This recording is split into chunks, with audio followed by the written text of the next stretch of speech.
जय जोहार। छत्तीसगढ़ी प्रमुख प्रादेशिक समाचार के संग मैं रामेश्वरी बघेल। मुख्यमंत्री भूपेश बघेल हा नगर पालिका महासमुंद ला नगर निगम और ग्राम पंचायत भोरिंग ला नगर पंचायत के दर्जा दे के घोषणा करीन है। महासमुंद के हाई स्कूल मैदान में आयोजित कार्यक्रम में मुख्यमंत्री हा प्रदेश के 24,52,000 किसान मन के बैंक खाता में राजीव गांधी किसान न्याय योजना के दूसरी किस्त 1,894 करोड़ रुपया के राशि ऑनलाइन अंतरित करीन है।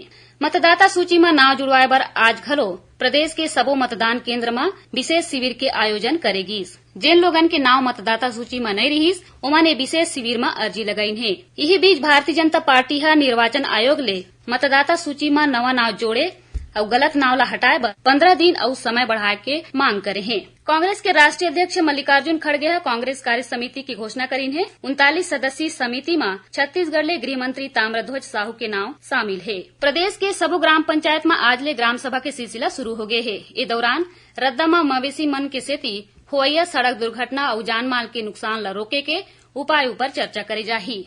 और रायपुर जिला प्रशासन के डहर ले ग्रामीण क्षेत्र में उद्यमिता ला बढ़ावा दे के उद्देश्य ले 22 के शार्क टैंक के आयोजन करेगी। तो ये रही सप्ताह के प्रमुख प्रादेशिक समाचार। जय जोहार।